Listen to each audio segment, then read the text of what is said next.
আসসালামু আলাইকুম এভরিওয়ান। আজকে এসএসসি পদার্থবিজ্ঞানের 3 নম্বর লেকচার নিয়ে চলে আসলাম। আজকে আমাদের টপিকটা হচ্ছে দূরত্ব ও সরণ। তো চলো শুরু করা যাক। আমরা এই টপিকটা একটা এক্সাম্পলের মাধ্যমে বোঝার চেষ্টা করি। মনে করো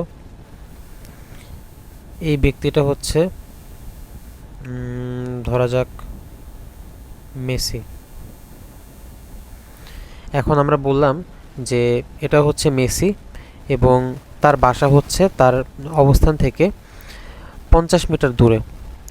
এখন আমি যদি বলি তাকে 50 মিটার দূরত্বে যেতে হবে তার বাসায় যাওয়ার জন্য, তাহলে সে আসলে কোন দিকে যাবে?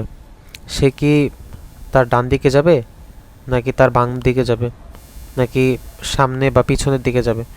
আসলে কোন দিকে সে যাবে এটা কিন্তু আমি বলে দিইনি। তাহলে তার পক্ষে কি আসলে তার বাসায় যাওয়া পসিবল?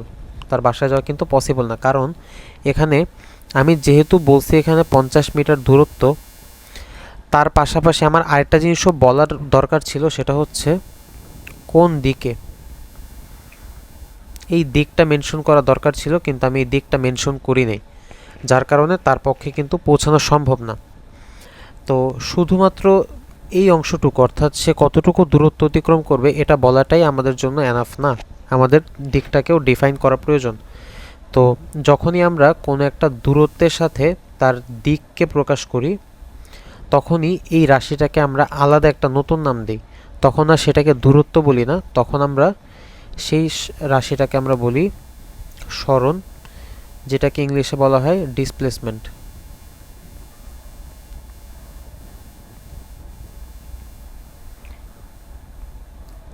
এখন এই সরণের ব্যাপারটা একটু ডিটেইলে জানা যাক, যে সরণ বা ডিসপ্লেসমেন্ট জিনিসটা কি।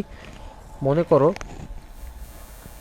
এটা হচ্ছে পয়েন্ট এ, আর এখান থেকে এক্স্যাক্ট সরলরৈখিক দূরত্ব হচ্ছে পয়েন্ট বি।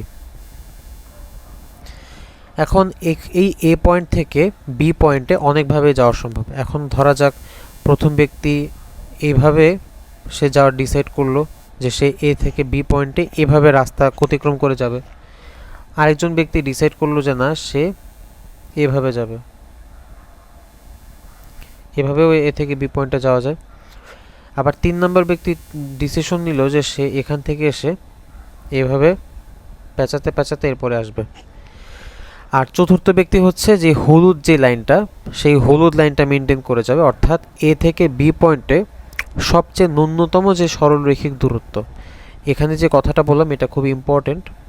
কথাটা হচ্ছে ন্যূনতম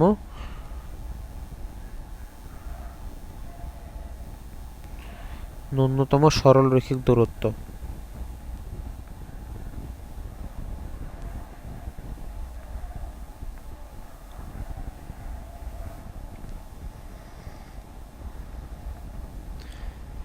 তো এখানে সে ন্যূনতম যে সরলরৈখিক দূরত্বটা অতিক্রম করলো, এই জিনিসটা হচ্ছে আমাদের সরণের মান।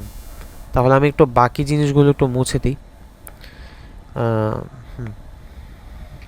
আমি বাকি পথগুলোকে মুছে দিলাম। এখন আমি যদি এখানে এই দূরত্বটা বের করতে চাই, এখান থেকে এই ন্যূনতম যে সরলরৈখিক দূরত্বটা এ থেকে বি এর মধ্যে, এটাই হচ্ছে আমাদের সরণের মান।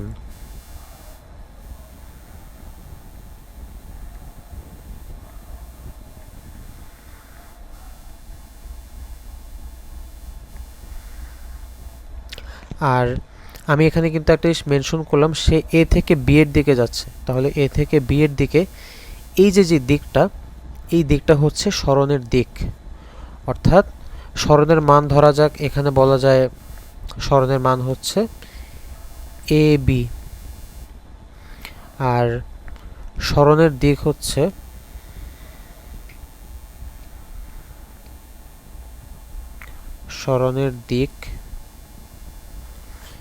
এটা হচ্ছে এ হতে বি এর দিকে।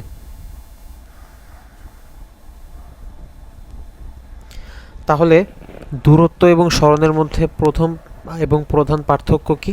দূরত্বের ক্ষেত্রে আসলে আমাদের সর্বনিম্ন দূরত্বটা অতিক্রম করা ইম্পর্টেন্ট না, অর্থাৎ দূরত্বের ক্ষেত্রে আমি এভাবে গেলেও দূরত্ব হবে, আমি এভাবে গেলেও দূরত্ব হবে, বা এভাবে পেঁচাতে পেঁচাতে গেলেও দূরত্ব হবে। অর্থাৎ এখানে আসলে কতটুকু পথ অতিক্রম করলাম এটা ফ্যাক্ট দূরত্বের ক্ষেত্রে। কিন্তু সরণের ক্ষেত্রে আমাদের আসলে মূল টার্গেটে থাকে যে ন্যূনতম সরলরৈখিক দূরত্ব যেটা, এটা অর্থাৎ আদি অবস্থান এবং শেষ অবস্থানের মধ্যবর্তী পার্থক্য। ঠিক আছে, আমি এটা একটু লিখি এখানে।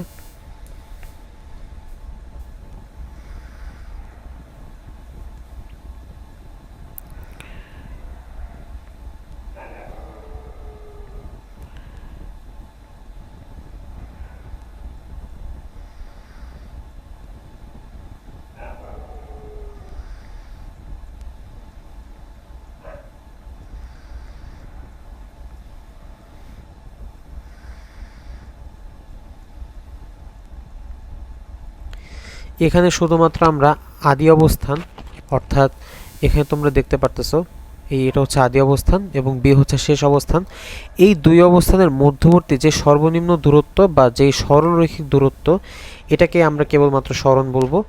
অন্যভাবে কোনো অন্য দিক থেকে যদি সে এভাবে অতিক্রম করে বা এভাবে অতিক্রম করে, অন্য যে কোনোভাবে সে যদি অতিক্রম করে, সেটাকে আমরা আসলে দূরত্ব বলবো, সরণ বলতে পারবো না।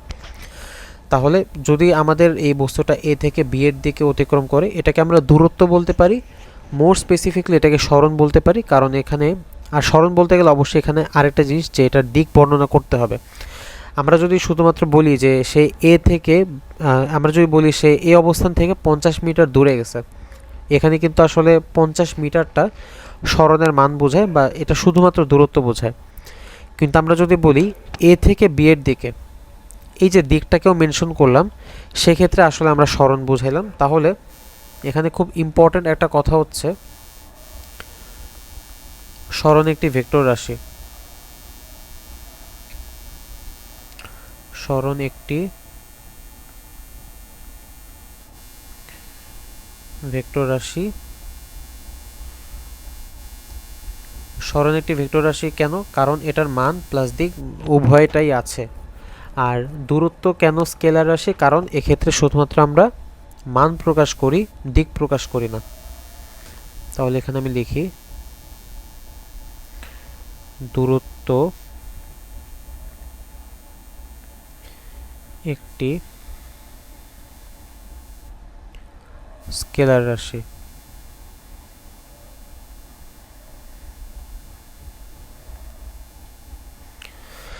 তাহলে আশা করি বোঝা গেল দূরত্ব এবং সরণের মধ্যবর্তী যে পার্থক্যটা। এখন আসা যাক সরণের একক।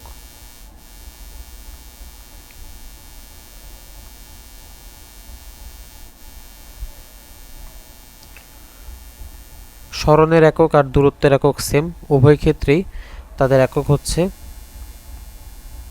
মিটার বা সেন্টিমিটার, যেটাই বলো। মিটারকে আমরা এম দিয়েও প্রকাশ করতে পারি বা সেন্টিমিটার। ওকে, যে কোনো একটা বলা যায়। আর এটার মাত্রা, সরণের মাত্রা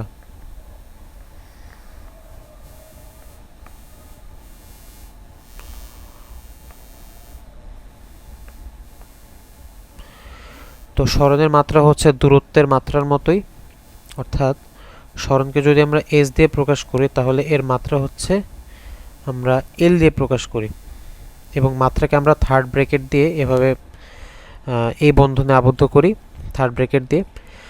তো এই হচ্ছে সরণ নিয়ে মোটামুটি আলোচনা।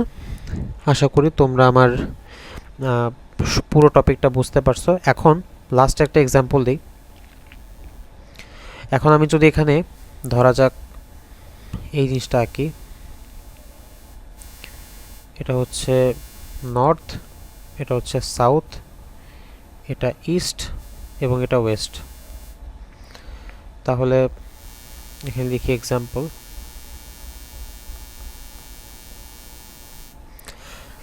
এখানে যদি আমি বলি আমার আগের সেই এক্সাম্পলটা, এটা হচ্ছে কে? এটা হলো আমাদের মেসি।